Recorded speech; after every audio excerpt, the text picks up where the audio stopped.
The alarm screamed through the bridge of the Krevitar warship Thunderclaw.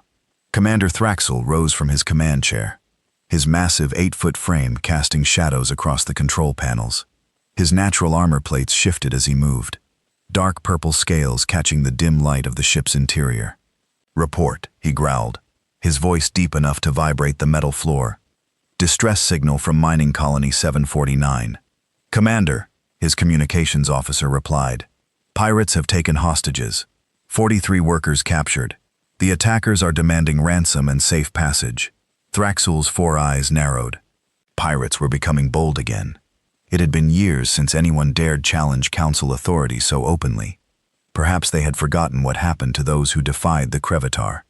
"Assemble Strike Team Beta," he ordered. 5 warriors. Standard loadout. We leave in 10 minutes.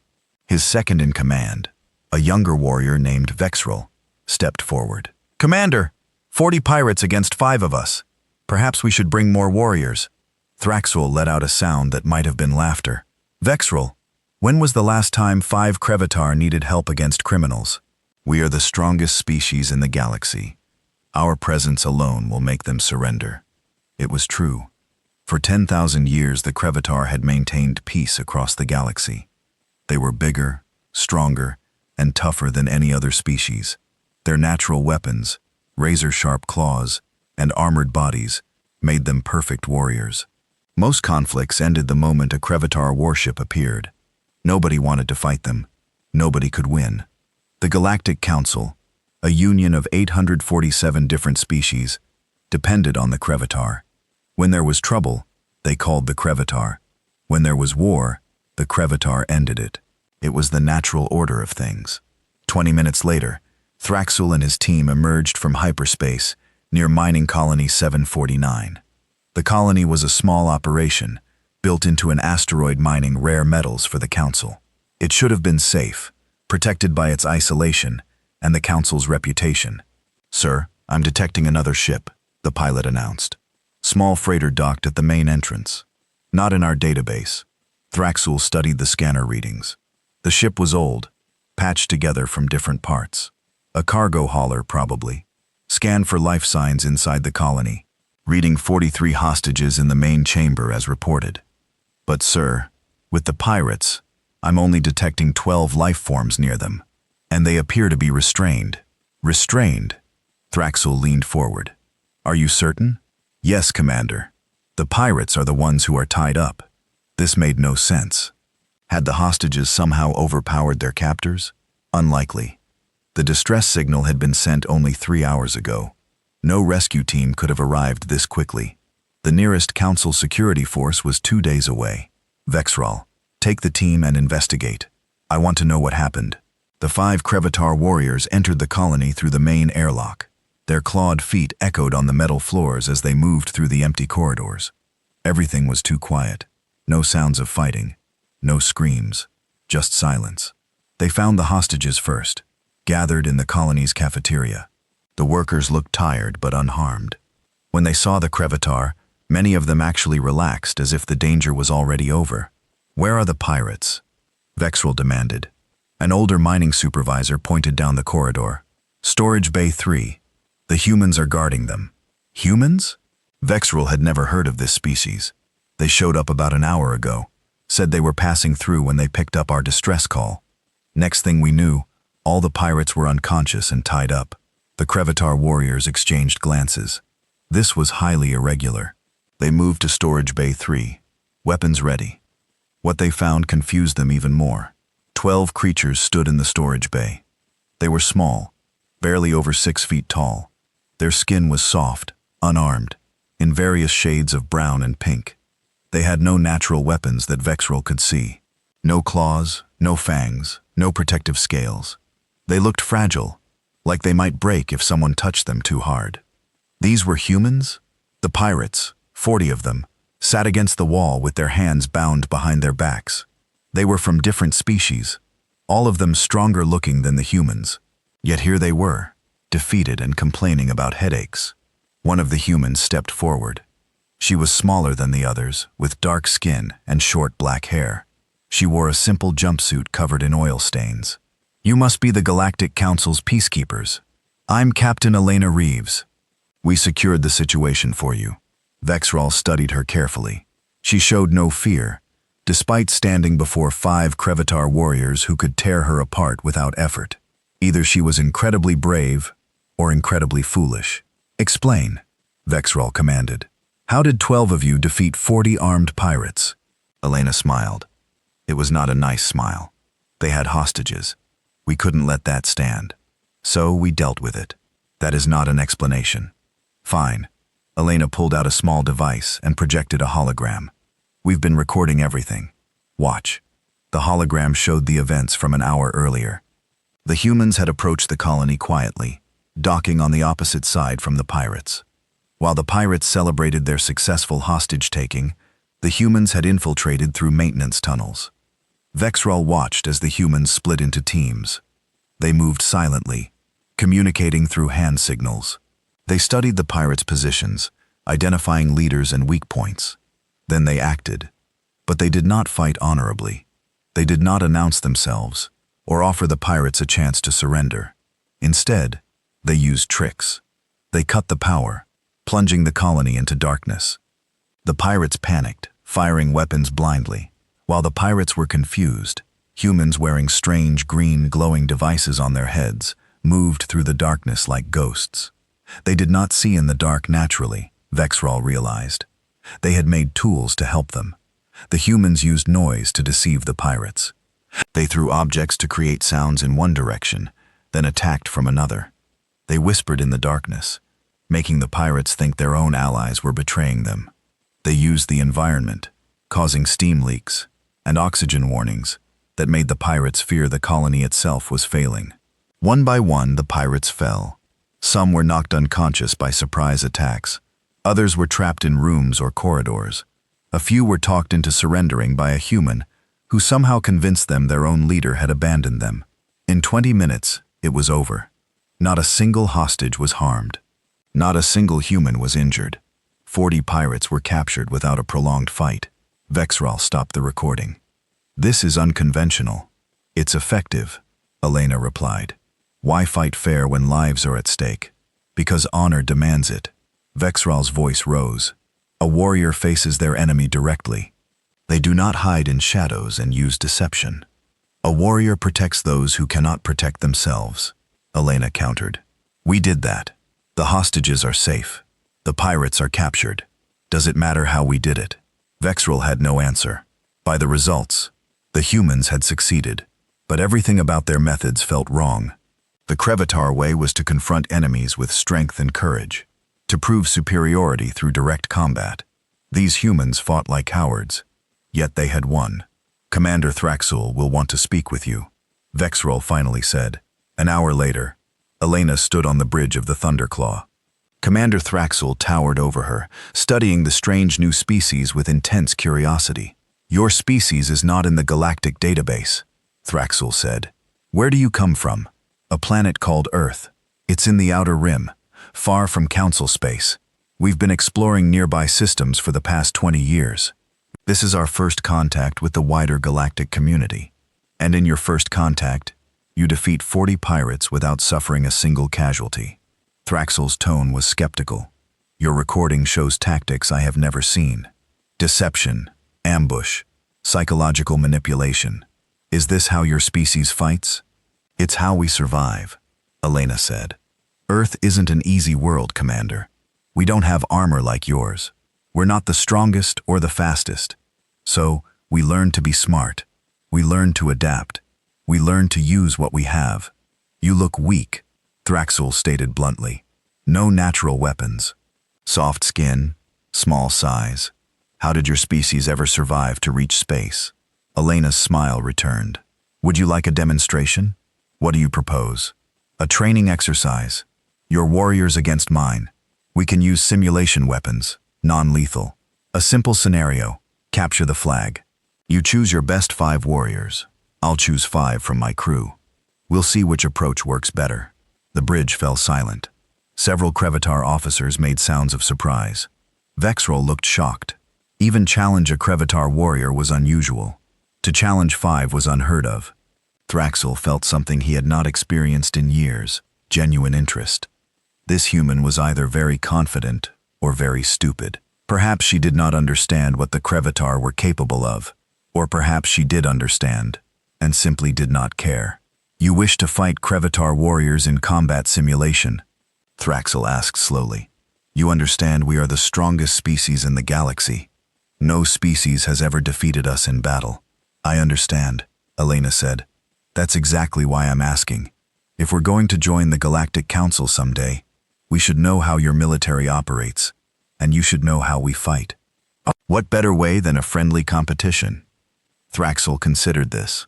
Part of him wanted to refuse. The Krevtar did not need to prove themselves to anyone, but another part of him was curious. These humans had defeated 40 pirates using methods he found distasteful, but undeniably effective. What would happen in a controlled environment? And if he was being honest with himself, the human's confidence irritated him. She stood before him, tiny and fragile, suggesting that her people could compete with the greatest warriors in the galaxy. It was insulting. "Very well," Thraxel decided. "We will arrange a simulation. Standard rules, non-lethal weapons, capture the flag scenario, urban environment, 5 against 5. When you lose, you will understand why the Krevtar lead the Council's military. And when we win," Elena asked. "If you win," Thraxel emphasized the word, "then perhaps the galaxy will have something new to learn." Elena extended her hand, a human gesture Thraxel had seen in the recording. He reached out and grasped her small hand in his massive clawed one, careful not to crush it. "Deal," Elena said. As she left the bridge, Vexeril approached his commander. "Sir, are you certain about this? Fighting these humans even in simulation seems beneath us." "Perhaps," Thraxel admitted, "but I want to know if their victory against the pirates was luck or skill. Better to find out now in a controlled environment than to be surprised later." "You think they might actually pose a challenge?" Thraxel watched the human captain walk away through the corridor, her stride confident, despite being surrounded by beings who could easily kill her. "I think," he said slowly, "that this species has survived for a reason, and I want to know what that reason is." The message went out across council channels. The Krevtar had encountered a new species called humans. A training exercise had been scheduled. It would be transmitted live for any council members who wished to observe. Within hours, the news had spread. A new species was going to fight the Krevtar? This was unprecedented. Many species placed bets. The odds were heavily against the humans. After all, nobody had ever beaten the Krevtar. But a few voices, those who had read the reports about the pirate incident, were not so sure. These humans had done something no other species had managed. They had surprised the Krevtar. And in a galaxy that had been stable for 10,000 years, surprises were rare, indeed. The simulation facility orbited a neutral station 3 days away from where the humans and Krevtar had first met. It was a massive structure, used for training exercises by various council military forces. Today, representatives from over 200 species watched through holographic feeds as something historic was about to happen. Commander Thraxel stood in the observation room, his arms crossed over his broad chest. Beside him, Elena Reeves looked tiny in comparison, yet she seemed perfectly relaxed. On the main screen, 2 teams prepared to enter the simulation. The environment was an abandoned city full of buildings, streets, and underground tunnels. Each team started at opposite ends. The goal was simple: capture the enemy's flag and return it to your base. Weapons were set to simulation mode, delivering painful electric shocks instead of lethal damage. 3 shocks and you were eliminated from the exercise. "My warriors are the best in the fleet," Thraxel said as they watched his team check their equipment. "Vexeril has 50 years of combat experience. The others are equally skilled. I chose them specifically for this exercise. I'm sure they're excellent," Elena replied. She pointed at her team on the other screen. "That's Sergeant Marcus Chen, former Special Forces. The woman with red hair is Lieutenant Sarah Park, explosives expert. The big guy is Corporal James Wilson, heavy weapons. The twins are Lucy and Lisa Martinez, scouts and infiltration specialists." Thraxel studied the humans. They were checking their equipment carefully, speaking to each other in low voices. They seemed calm, professional, but they were so small, so weak-looking. One good hit from a Krevtar warrior would eliminate them immediately. "Are you prepared to accept defeat?" Thraxul asked. Elena smiled. "Are you?" The countdown began. Both teams entered the simulation. The abandoned city materialized around them, buildings reaching toward a gray sky. Broken vehicles littered the streets. The air was filled with artificial dust and smoke. The Krevtar moved immediately. They formed a tight formation and advanced directly toward the human base. This was their standard tactic: overwhelming force applied directly to the objective. They moved quickly despite their size, their armored bodies creating thundering sounds with each step. "Confidence," one council observer noted. "The Krevtar are not even attempting stealth." "Why would they?" another replied. "They have never needed it." The humans, however, had disappeared. Their base appeared empty. The observation feed switched between different views, trying to locate them. "Where did they go?" someone asked. Commander Thraxul leaned forward, interested now. The humans had vanished into the city. His warriors were charging toward an empty base. This was already different from what he expected. Vexorol noticed it first. "Something is wrong," he said through the communication system. "This is too easy. Stay alert," his second-in-command warned. "Remember the pirates." They approached the human base carefully now. The flag stood in the center of an open plaza, unguarded. It looked like a trap. "Do we take it?" one warrior asked. "We have our orders," Vexorol decided. "Two of you secure the flag. The rest, defensive positions." Two Krevtar warriors moved toward the flag. That was when the first trap activated. The ground beneath them exploded upward, not with real explosives, but with compressed air and foam. The two warriors were thrown backward, covered in sticky substance that made their armor slippery. Before they could recover, simulation rounds hit them from multiple directions. 3 shots each. They were eliminated. "Ambush!" Vexorol roared. "Find them!" But finding the humans proved difficult. They were not standing and fighting like honorable warriors. They were hiding in buildings, firing from windows, then disappearing before the Krevtar could respond. They used the city itself as a weapon, knowing exactly where to position themselves. One Krevtar warrior charged toward a building where shots had come from. He smashed through the door, ready to face the enemy. Instead, he found an empty room and a small device on the floor. The device released a blinding flash of light and a deafening sound. Simulation rounds hit him from behind, eliminated. "They are separating us," Vexorol realized. "Stay together." But it was too late. The humans had already split them up, using noise and movement to draw individual warriors away from the group. Lucy and Lisa Martinez worked in perfect coordination, one making noise to attract attention, while the other flanked from a different angle. The Krevtar tried to adapt. They moved into a building to use it for cover, just as the humans did. But the moment they entered, the lights went out. The humans had cut the power. In the darkness, the Krevtar could still see using their natural senses, but the environment was now unfamiliar and confusing. Then the psychological warfare began. Through the building's old speaker system, the humans played sounds, footsteps running in different directions, doors opening and closing, voices whispering in the Krevtar language, learned phrases designed to cause confusion. "Behind you, they are coming. Retreat." "Ignore it," Vexorol commanded. "It is just tricks." But tricks were working. The remaining 2 Krevtar warriors were on edge, turning at every sound, expecting attacks from every shadow. When Marcus Chen finally revealed himself, stepping into view at the end of a corridor, one warrior immediately charged at him. Marcus ran. The Krevtar warrior followed, furious at being baited, but unable to resist the chase.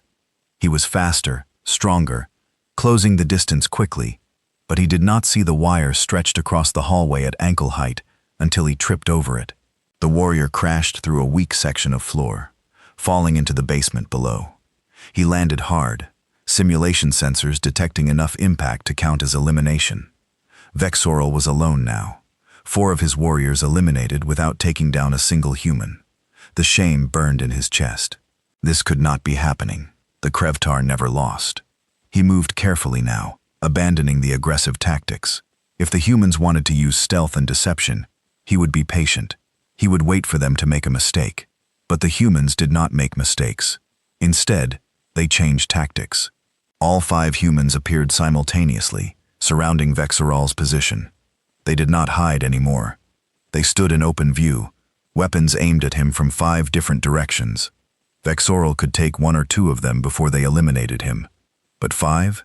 Even for a Krevtar, that was impossible. Sarah Park spoke, her voice amplified. You can surrender, or we can eliminate you. Your choice. Vexorel felt rage building inside him. Surrender? No Krevtar warrior had ever surrendered in a combat exercise. Never. But continuing would be pointless. He was outnumbered, surrounded, with no path to victory. While he hesitated, James Wilson spoke into his radio. Lisa, how's the flag? Secured, Lisa's voice responded. Heading back to base now. It was over. While Vexorol had been dealing with the ambushes and traps, one human had slipped past everything and captured the Krevtar flag. The humans had won. Simulation ended, the automated voice announced. Human team victorious. The observation room exploded with noise. Species from across the galaxy were shouting in surprise, disbelief, and excitement. Many had lost bets. Others were demanding to see the recording again, certain there had been some mistake. Commander Thraxul stood frozen, staring at the screen. His best warriors, 5 of the most skilled Krevtar in the fleet, had been completely defeated. Not one human eliminated. A perfect victory. How? He said quietly. Elena stood beside him, watching her team exit the simulation. Your warriors are strong and brave, but you fight the same way every time. Direct assault, overwhelming force, honor-bound tactics. Once we understood your pattern, we adapted. Patterns? Thraxul turned to her. There is no pattern. Each situation is different. But your response is always the same, Elena explained. You always choose the most direct approach. You always fight head-on. You value honor over effectiveness. Those are patterns we can predict and exploit. You call our honor a weakness? I call it a limitation, Elena said gently. Commander, you asked how humanity survived despite being weak. This is how.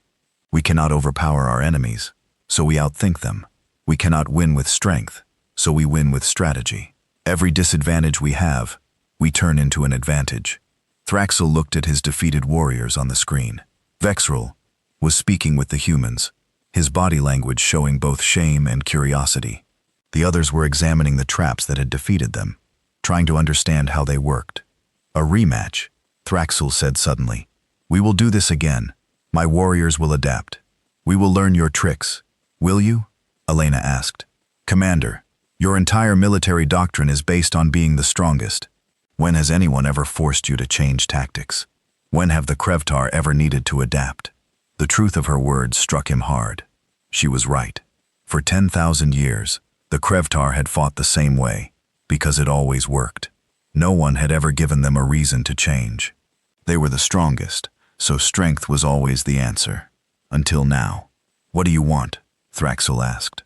You have proven your point. Your species has defeated mine in combat.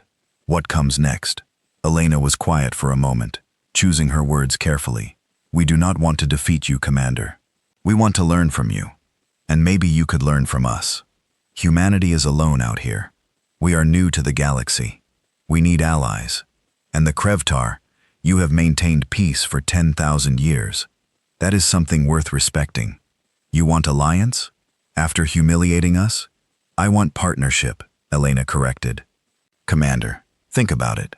Your strength, combined with our tactics. Krevtar warriors who can adapt to any situation.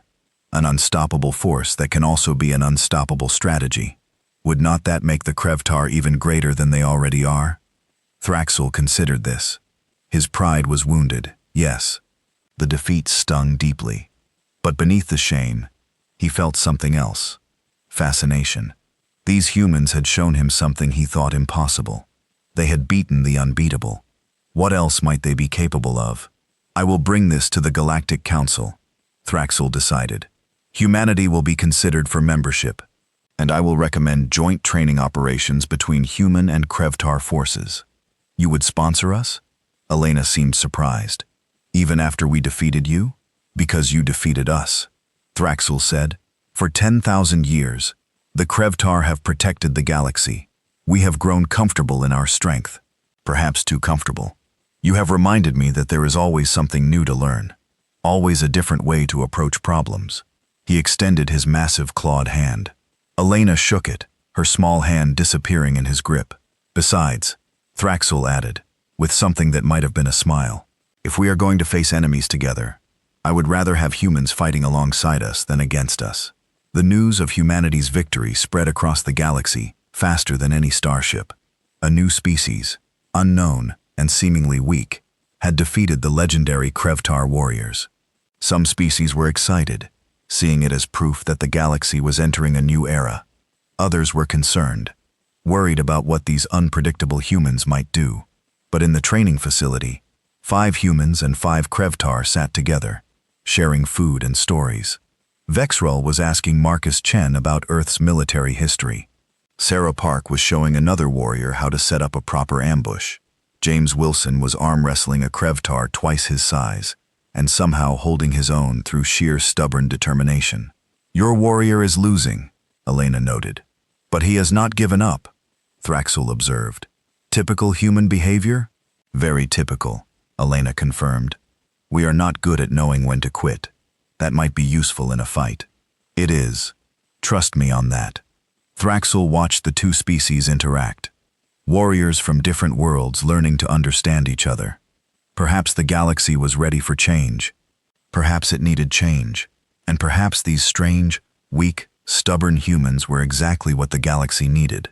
The Galactic Council chamber was a massive sphere that floated in space, large enough to hold representatives from all 847 member species. Today, it was more crowded than usual. Everyone wanted to see the humans who had defeated the Krevtar. Admiral Marcus Chen stood at the center podium, feeling very small. Around him, in tiers that rose up like a stadium, sat beings of every imaginable shape and size. Some breathed different atmospheres and watched through force fields. Others existed as energy beings, their forms barely visible, and all of them were staring at him. The Council recognizes Captain Marcus Chen of species designation human, the Council speaker announced. You petition for probationary membership in the Galactic Council. State your case. Marcus had prepared for this moment. Elena had returned to Earth to report, while he stayed to represent humanity. He cleared his throat and began. Honorable Council members, humanity seeks to join the galactic community, not because we are the strongest or the smartest. We know we are neither. We seek membership because we believe we have something to offer. We have survived on a difficult world by learning to adapt, to cooperate, and to never give up. We hope to bring these qualities to the Council. Murmurs rippled through the chamber, some positive, some skeptical. A representative from the Zithian collective spoke up. Your species defeated the Krevtar through deception and trickery. How can we trust beings who fight without honor?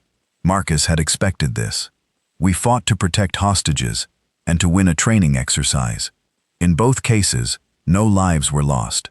Is it not honorable to value life over pride? Commander Thraxel rose from the Krevtar section. His voice boomed across the chamber. The humans fought differently than we are accustomed to, but they fought effectively. They protected the weak and defeated the strong. Is that not what warriors are meant to do? More murmurs. The fact that the Krevtar were defending humanity surprised many. Furthermore, Thraxel continued, I propose that humans be granted probationary membership with a condition. Human military advisors will integrate with Krevtar peacekeeping forces for a trial period of 1 galactic cycle. We will evaluate their methods and their character. If they prove themselves worthy, full membership will follow. The debate lasted for hours. Many species were concerned about bringing in such an unknown factor, but others, particularly those who relied on Krevtar protection, trusted Thraxel's judgment. Finally, a vote was called. The result? Probationary membership approved. Marcus felt relief wash over him. Humanity was part of the galaxy now. They had a chance to prove themselves. 3 months later, Marcus found himself on a Krevtar warship with 50 other human volunteers. They were being integrated into various Krevtar units across the galaxy. The cultural exchange was fascinating and sometimes frustrating. The Krevtar were disciplined, honorable, and incredibly strong. but they were also rigid in their thinking. They had done things the same way for so long that new ideas seemed strange to them. "Why do you waste time with these exercises?" Vexrel asked as Marcus led a group of humans and Krevtar through problem-solving drills. "Because battles are not always won with strength," Marcus explained. "Sometimes you need to think creatively. What if you cannot use brute force? What if you are outnumbered 10 to 1? What then?" "Then we fight anyway," Vexrel replied. "Krevtar do not retreat. That is very brave," Marcus said carefully. "But sometimes retreating saves lives. Sometimes running away is the smartest move." Vexrel looked offended. "Running is cowardice. Running is survival. And survival means you can fight again later, maybe with better odds." It was a constant struggle teaching the Krevtar that there were other ways to fight, but slowly some of them began to understand. They started asking questions about human tactics. They wanted to know why humans did things that seemed strange. Sarah Park showed them how to set traps and ambushes. James Wilson taught them about using terrain to their advantage. Lucy and Lisa Martinez demonstrated infiltration techniques, and Marcus tried to teach them the hardest lesson. Sometimes the best fight is the one you avoid. Then the crisis came. The emergency alert woke everyone in the middle of the ship's night cycle. Marcus rushed to the bridge, still pulling on his uniform. Commander Thraxel was already there, his face grim. "Report," Marcus said. "The Vryn swarm has escaped quarantine," Thraxel replied. 3 colony worlds are under attack." Marcus felt his blood run cold. He had read about the Vryn swarm in the Council archives, an insectoid species that thought as one mind, consuming everything in their path.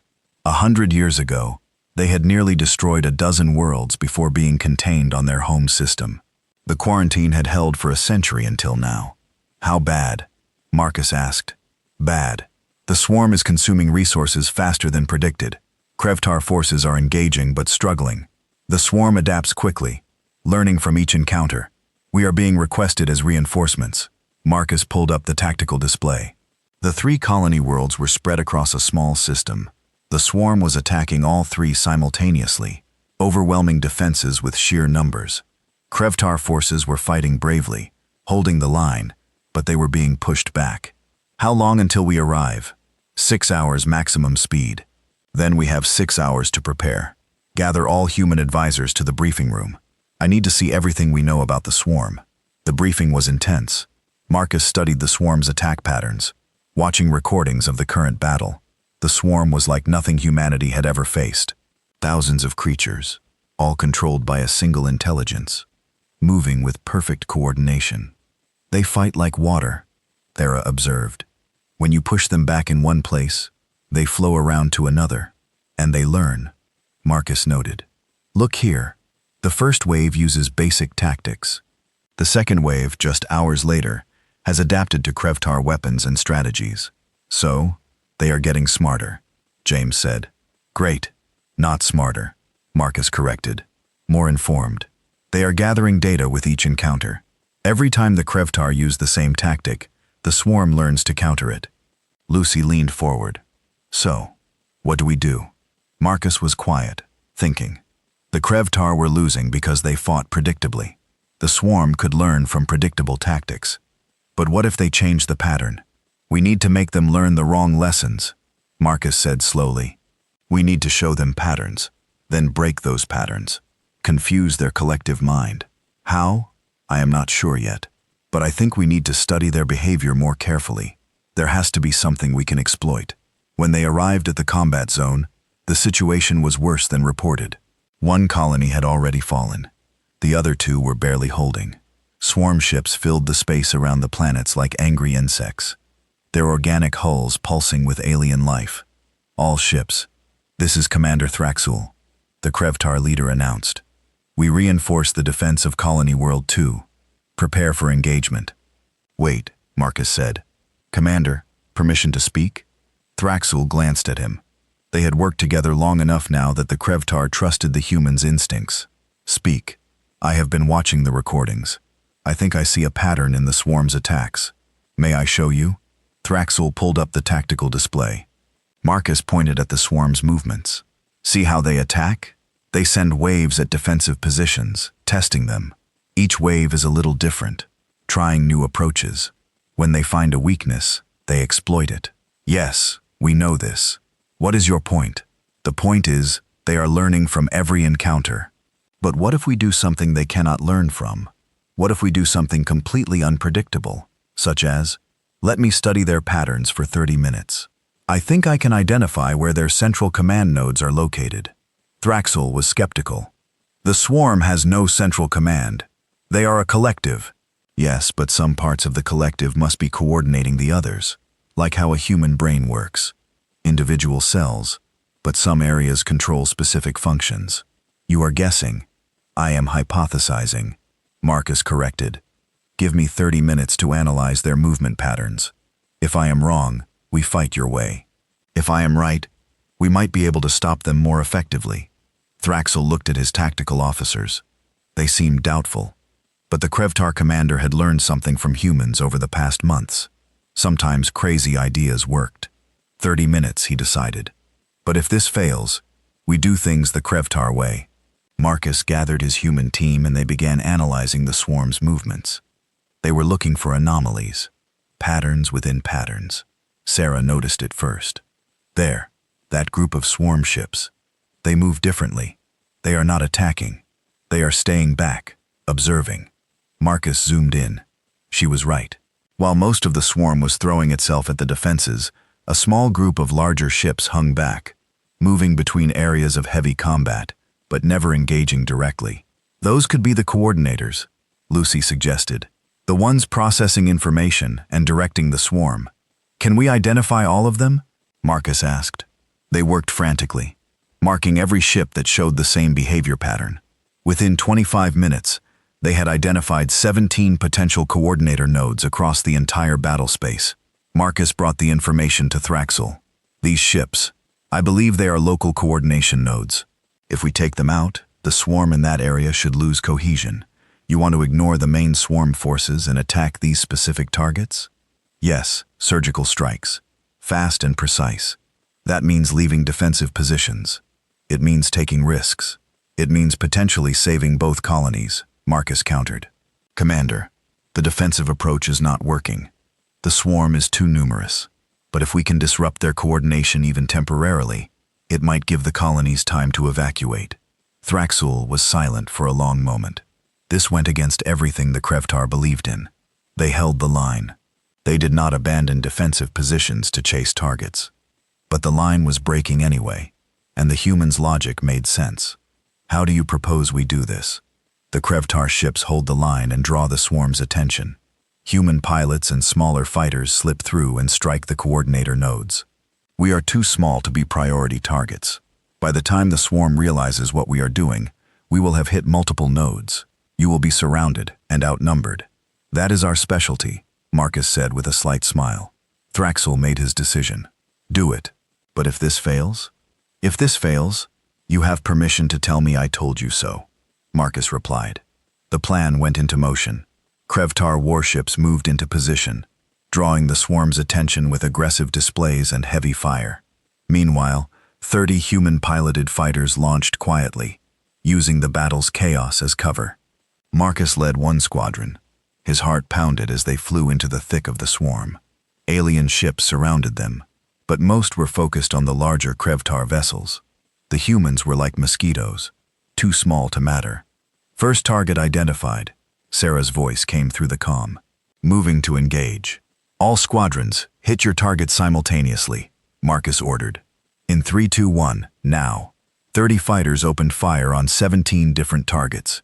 The coordinator nodes, surprised by the sudden attack, tried to defend themselves, but they were not combat ships. They were command and control. Within seconds, all 17 were destroyed or crippled. The effect was immediate and dramatic. Swarm ships in those areas suddenly lost cohesion. They stopped moving as an organized unit and began acting individually, confused and disoriented. The pressure on defensive positions eased considerably. It worked.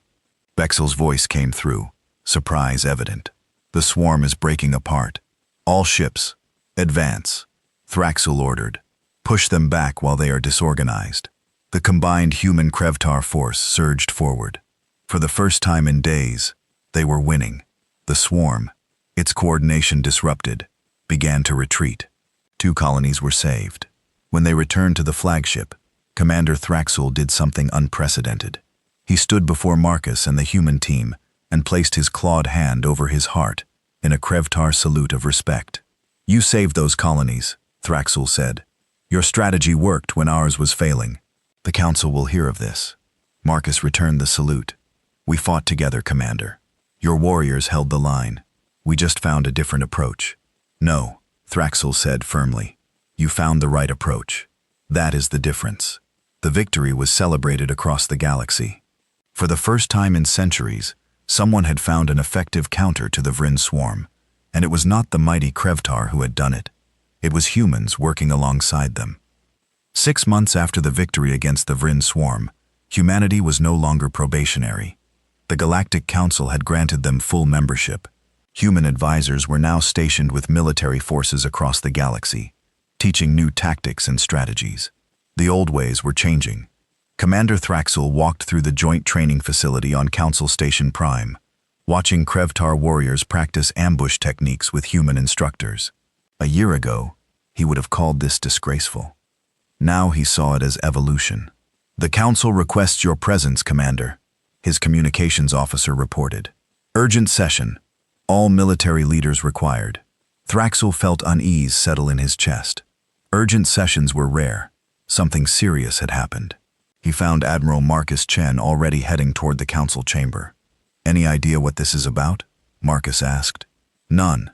But if they are calling military leaders specifically, it is not good news." The council chamber was filled with tension when they arrived. The speaker looked older than usual, her tentacles drooping with stress. "We have a situation," she began without preamble. 3 days ago, exploration vessels detected unusual energy signatures at the galaxy's edge, beyond charted space. Yesterday, we lost contact with 3 outer colonies. This morning, we received this transmission. The central display activated, showing a recording. The image was corrupted, filled with static, but the message was clear enough. It showed a colony world being destroyed, not by weapons humanity or the Council understood. The planet's surface simply stopped existing, converted into energy and absorbed by massive ships that looked like they were built from crystal and shadow. "What are we looking at?" someone asked. A Krevtar science officer stepped forward. "We sent research teams to investigate the energy signatures. They found ruins on a dead world near the anomalies, ancient ruins. Some of the symbols matched records from extinct civilizations." "What did they say?" Marcus asked. The science officer hesitated. "Warnings. In dozens of extinct languages, all saying the same thing. Beware the eldest. They sleep beyond the veil. They will return." The chamber erupted in noise. Marcus felt his skin prickle. "The eldest? Who are they?" "The Dravaki," another council member said quietly. "They are legend, stories told to children. The ancient ones who supposedly built the first civilizations in this galaxy before disappearing millions of years ago. Apparently, they are not legend," Thraxel said grimly. "Those ships destroying our colonies are very real. We attempted first contact," the speaker continued. "They responded with a simple message. We have translated it." Another recording played. The voice that spoke was not one voice, but many, layered upon each other, creating an effect that hurt to hear. "Children of our forgotten garden, we have returned to reclaim what was always ours. You have squandered our gifts, fought among yourselves, forgotten the old ways. Your time has ended. Submit to our guidance, or be removed. You have 10 of your solar cycles to decide." The chamber fell silent. The message was clear. Surrender or die. "What is their military capability?" Thraxel asked. "Unknown, but preliminary analysis suggests technology far beyond ours. Their ships manipulate energy and matter in ways we cannot fully understand. They destroyed 3 star systems in less than a day. Our forces in those regions attempted to engage. No survivors." Marcus felt his stomach drop. 3 star systems gone. How many people had died? Millions? Billions? "The Council's military must respond," a Krevtar general declared. "We cannot show weakness.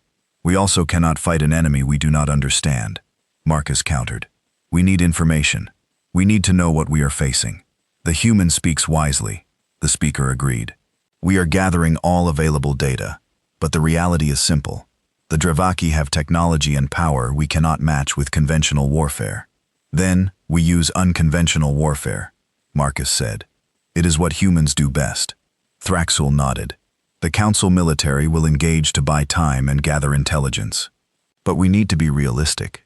This enemy is unlike anything we have faced. Over the next days, more reports came in. The Dravaki were advancing slowly but steadily into Council space.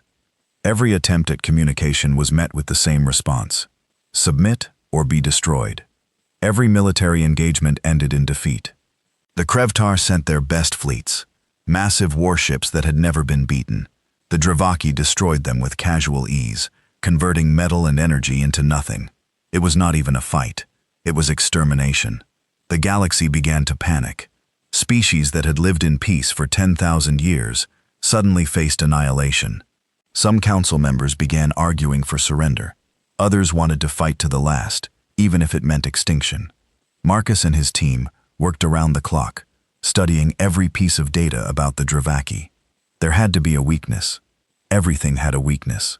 Their ships are incredibly powerful, Sarah observed, but they move in very structured formations, almost ritualistic. They are also arrogant, James added. They do not even consider our forces a threat. They barely adjust their tactics because they have not needed to, Marcus realized. They are so powerful that nothing we do matters to them. They have fought this way for millions of years, probably, and it has always worked. So, what do we do against an enemy that is genuinely unstoppable? Lucy asked. Marcus thought about Earth's history, about every time humanity had faced impossible odds. We do not try to beat them at their game. We change the game entirely. He pulled up a map of the galaxy. Look at their advance. Slow, methodical, destroying everything in their path. They are not rushing. Why? Maybe they do not need to rush, Vexral suggested. He had joined the human team permanently, learning their methods. They know we cannot defeat them. Exactly. They are confident, overconfident, and that is the only weakness we have to work with. Marcus began outlining a plan. It was crazy. It was desperate. It went against every military doctrine the Council had ever followed, but it was the only chance they had. We cannot beat them in direct combat, he explained. So we do not fight them directly. We make them think we are fighting one way, then hit them differently. We make them paranoid, uncertain, constantly adapting to threats that might not even exist. Psychological warfare, Thraxel said. Against an enemy millions of years old, why not? Age does not make you immune to doubt. In fact, age might make you more set in your ways, less able to adapt to new threats. Marcus presented his plan to the Council. It was radical. Abandon fixed defensive positions. Split forces into small mobile units.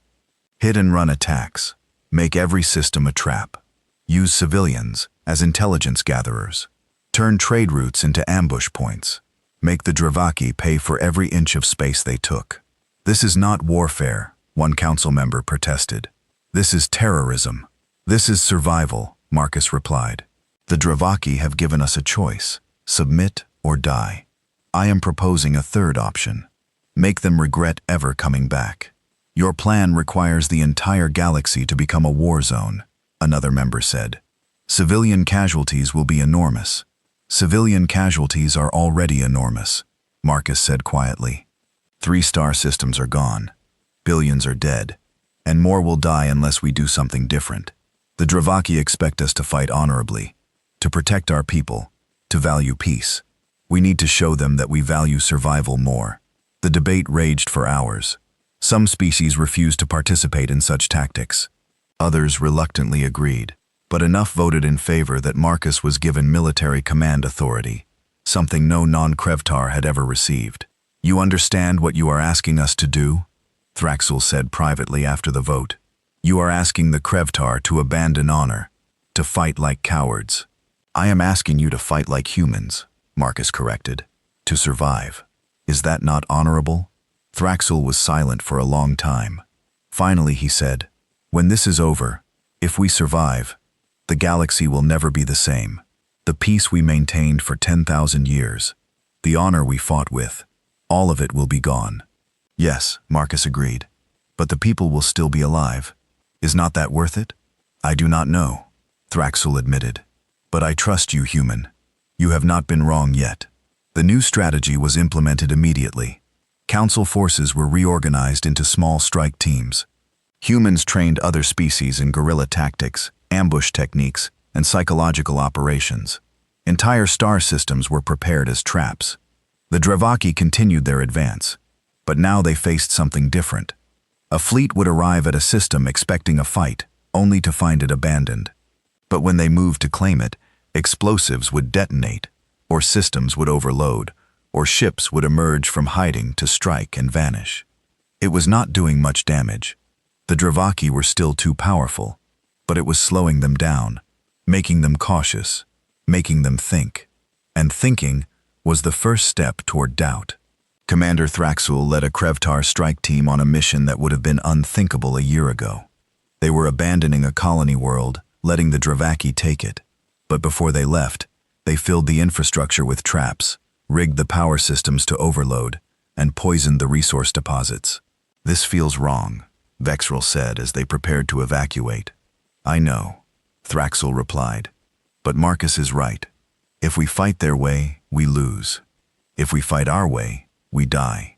So, we fight a new way. They watched from a distance as the Dravaki fleet arrived at the abandoned colony. The aliens began claiming the resources, converting them into energy for their ships. Then the traps activated. The entire colony exploded in a chain reaction. Several Dravaki ships were caught in the blast. They survived, their shields protecting them, but they were damaged, hurt, and more importantly, surprised. First blood, Thraxel said quietly. Perhaps the eldest can bleed after all. Across the galaxy, similar events unfolded.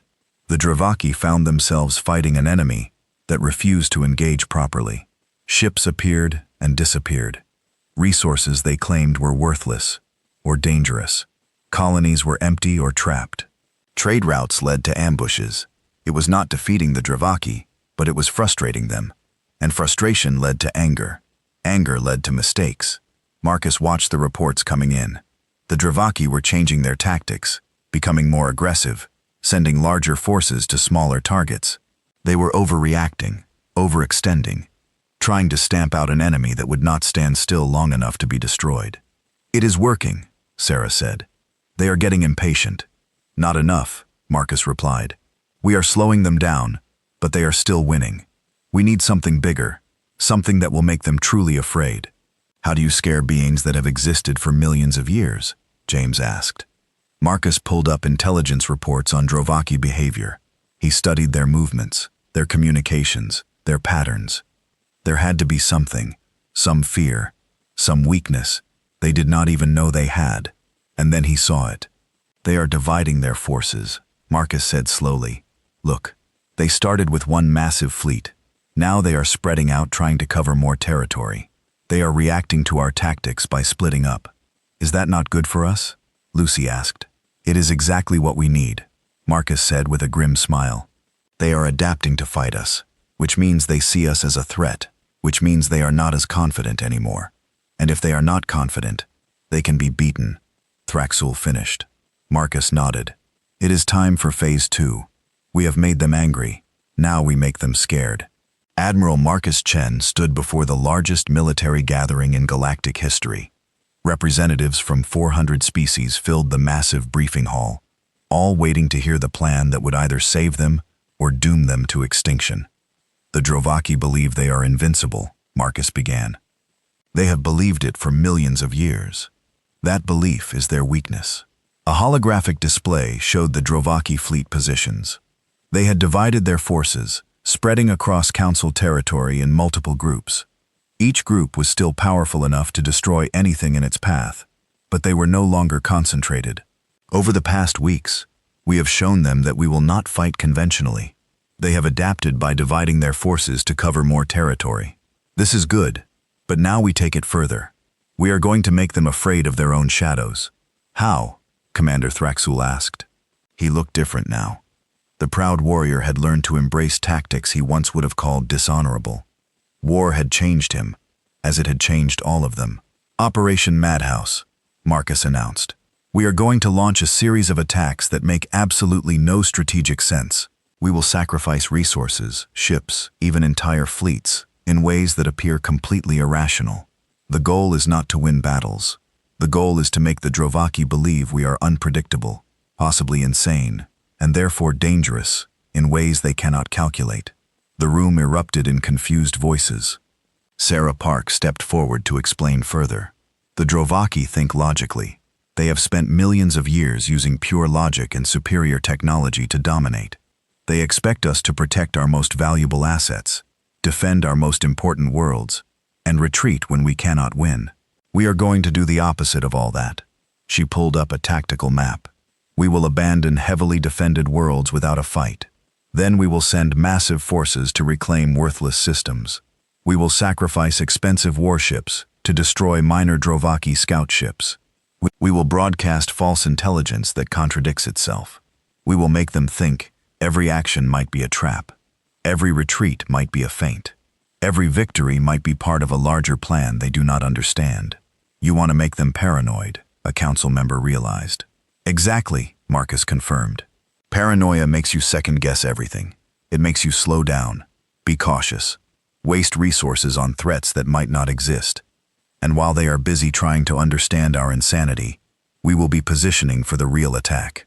James Wilson took over, showing fleet deployments. We have been secretly moving forces for weeks. Small ships hiding in asteroid fields, dead zones, anywhere the Drovaki would not look. Thousands of ships all waiting.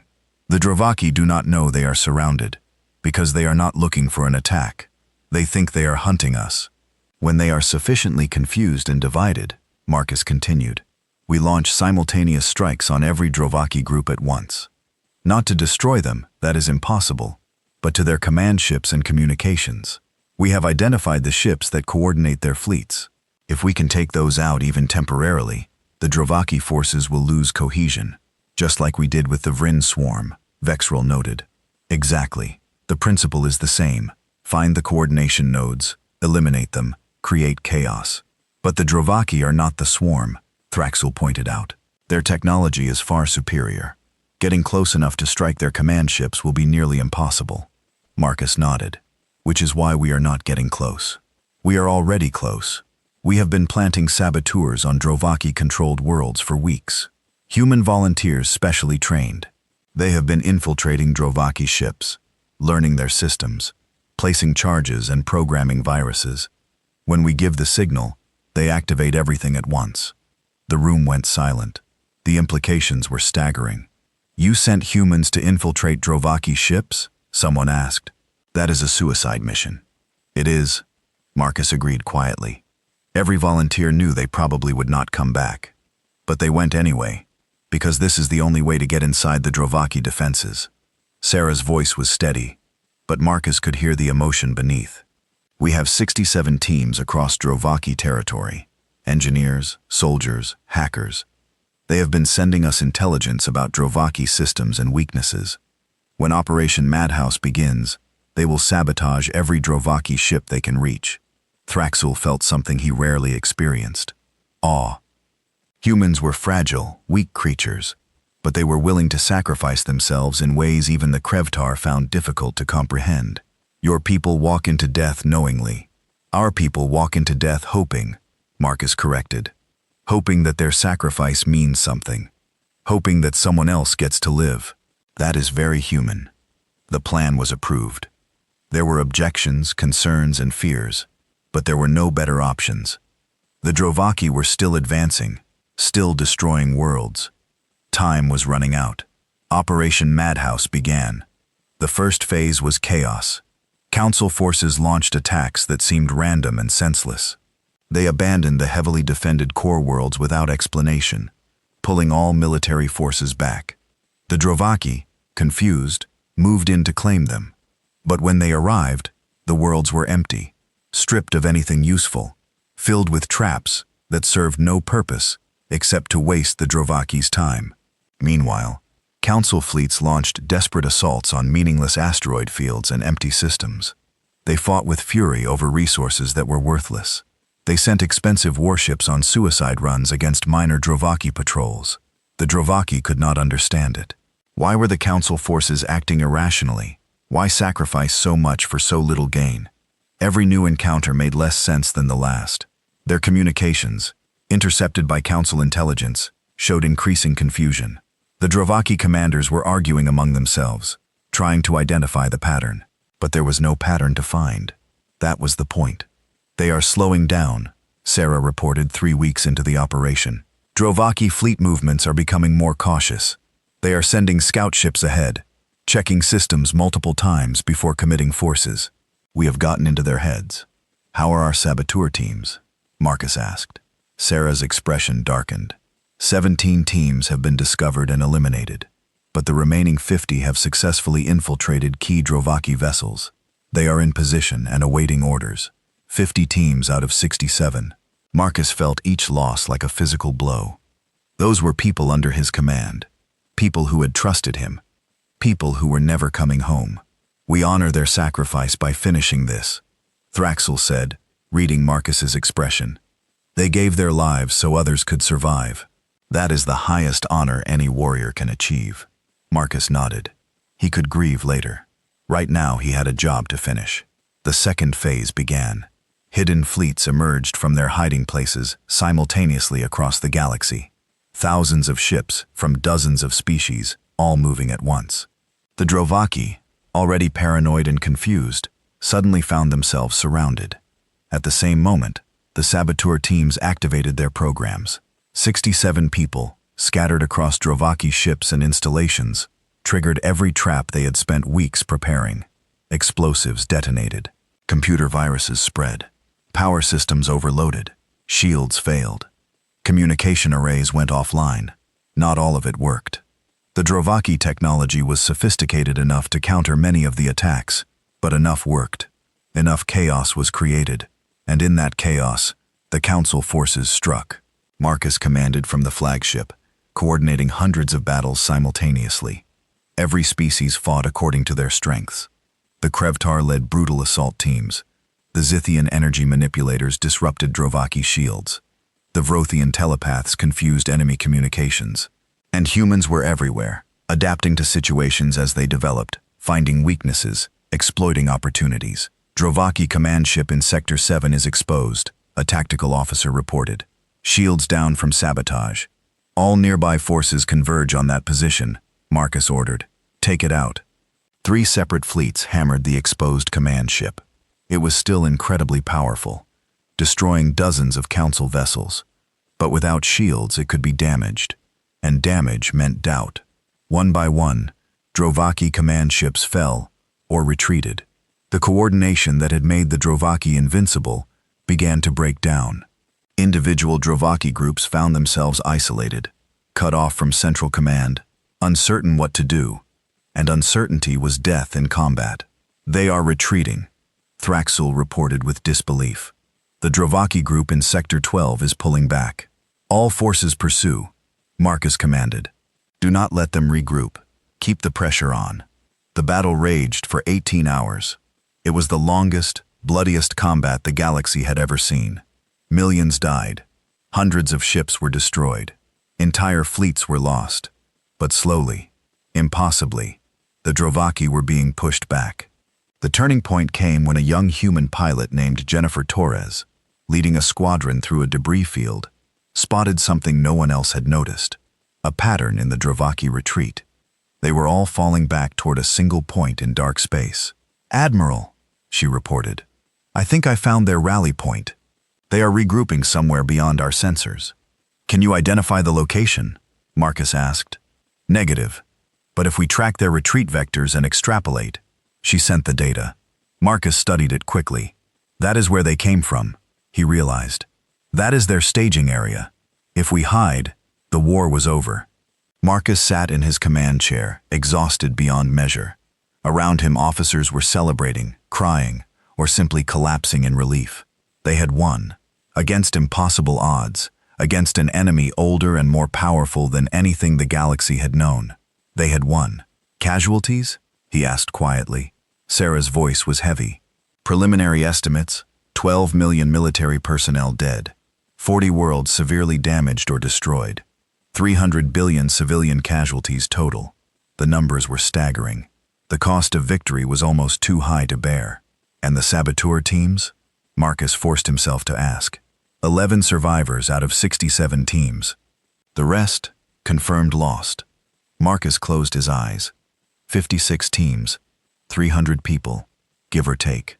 People who had walked into certain death because he had asked them to. People who would never see their homes again. They saved us all, Thraxul said, his hand on Marcus's shoulder. Without their sacrifice, we would have lost. I know, Marcus whispered. That does not make it easier. The aftermath took months to sort out. The Drovaki, defeated and humbled, were placed under council supervision. Their technology would be studied, their knowledge would be shared, but they would never again threaten the galaxy. The council itself was transformed. The old hierarchy, with the Krevtar as enforcers and other species as followers, was gone. Now every species had equal voice. Military doctrine was rewritten. Humans trained forces across the galaxy in adaptive tactics. The Krevtar learned that strength came in many forms. Commander Thraxul was promoted to Supreme Military Commander of the entire Council Defense Force. His first act was to create a new division, Asymmetric Warfare, led by Admiral Marcus Chen. 1 year after the war ended, Thraxul and Marcus stood together in the Memorial Garden on Council Station Prime. Before them stretched a wall of names. Every person who had died in the war. 300 billion names. The galaxy is different now, Thraxul said. We are no longer the peaceful civilization we were. We have learned to fight with deception, with guerrilla tactics, with methods we once would have called dishonorable. Yes, Marcus agreed. Nothing will ever be the same. Do you regret it, teaching us these methods?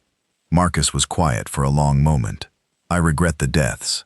I regret the cost. But I do not regret survival. Earth's history is full of dark moments, terrible wars, horrific choices. We learn that sometimes the only way to protect the innocent is to become something you do not want to be. That is the burden of survival, the burden of being human. Thraxul said, maybe, or maybe it is just the burden of being alive in a universe that is not always kind. They stood in silence, reading names. So many names. Species from across the galaxy united in death, if not always in life. The Drovaki are requesting an audience, Thraxul said eventually. They want to speak with you specifically. Why me? Because you are the one who defeated them. You are the one who showed them that age and power are not everything. They want to understand how they were beaten. Marcus followed Thraxul to a private meeting room. The Drovaki representative was there. A being of shifting light and shadow, ancient and patient. Human. The Drovaki spoke, its voice like wind through crystals. You defeated us in ways we did not anticipate. We have existed for millions of years. We have conquered thousands of species. Yet you barely evolved beyond your own world. Found weaknesses we did not know we had. You assumed you were invincible, Marcus replied. That was your weakness. More than that, you fought irrationally. You sacrificed when there was no strategic gain. You chose actions that made no logical sense. We could not predict you because you did not follow the patterns of rational beings. We followed the pattern of desperate beings, Marcus corrected. When you have nothing to lose, you will try anything. When you are scared enough, logic stops mattering. Survival becomes the only goal, and you will do whatever it takes to achieve it. The Drovaki was silent, processing this. You have taught the galaxy something dangerous. Before species fought with honor, with logic, with restraint. Now they know how to fight without limits. Now they know how to become as desperate and ruthless as you humans. The galaxy will be a more violent place because of you. Maybe, Marcus admitted, but it will be an alive place.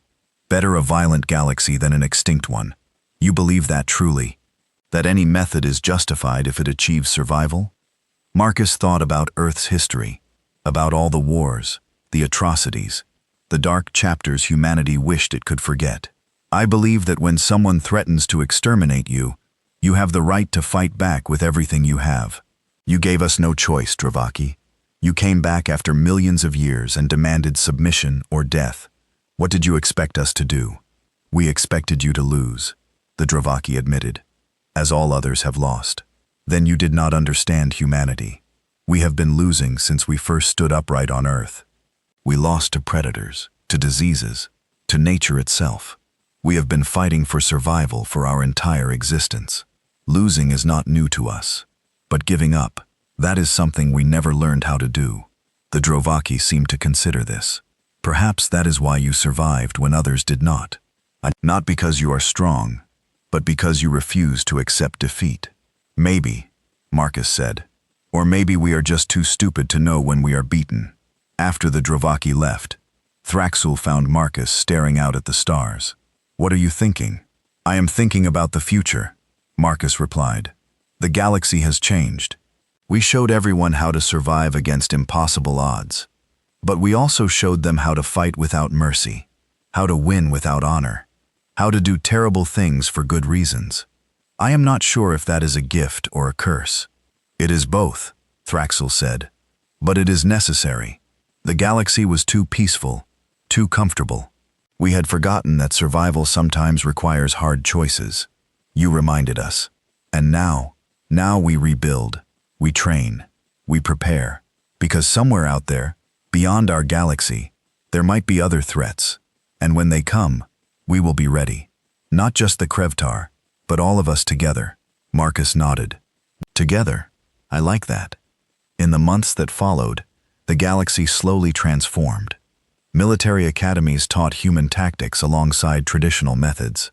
Species that had relied solely on strength learned to value strategy. Warriors who had fought with honor learned when honor had to be set aside. And Earth, tiny Earth on the edge of known space, became the center of military innovation.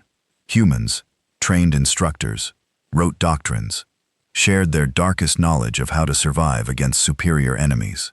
Commander Thraxul returned to Earth once, wanting to understand where these impossible humans came from. Marcus took him to a museum, showing him Earth's history. The wars, the genocides, the near extinctions, the countless times humanity should have died, but somehow survived. Your entire history is struggle, Thraxul observed, looking at exhibits showing everything from dinosaurs to world wars. Yes, Marcus agreed. We evolved on a planet that was trying to kill us. We spent thousands of years fighting each other. We nearly destroyed ourselves multiple times. Every generation faced something that should have ended us, but we kept going. We adapted. We survived. That is why you are so good at war. You have been at war with existence itself since the beginning. Maybe. Or maybe we just never had the luxury of peace long enough to forget how to fight. Thraxul looked at a display showing human soldiers through the ages. Warriors from different eras, different wars, but all with the same expression in their eyes. Determination, stubbornness, refusal to quit. The galaxy was stronger before we met you, Thraxul said quietly. We had the Krevtar, the mightiest warriors. We had peace that lasted 10,000 years. We had honor and logic. And now? Marcus asked. Now we have something else. We have survival. We have adaptability. We have the knowledge that when everything else fails, we can still fight. We can still win. But we also have something darker. The knowledge of what we are capable of when pushed to the edge. Does that frighten you? Yes, Thraxul admitted. But it also gives me hope. Because if we can defeat the Dravaki, we can survive anything. They stood together in the museum, a Krevtar warrior and a human admiral, looking at the history of a species that had clawed its way from caves to starships through sheer stubborn refusal to die. Nothing in the galaxy will ever be the same, Thraxul said finally. No, Marcus agreed. But we are alive to see it. That has to count for something. And across the galaxy, on thousands of worlds, in hundreds of languages, people told a new story. The story of how the strongest species in the galaxy met humans, and how everything changed. Some saw it as a story of hope, others as a warning. But everyone agreed on one thing. Humanity had shown the galaxy that survival was not about being the strongest or the smartest. It was about refusing to quit, no matter the odds. And in a universe full of dangers, that might be the most important lesson of all.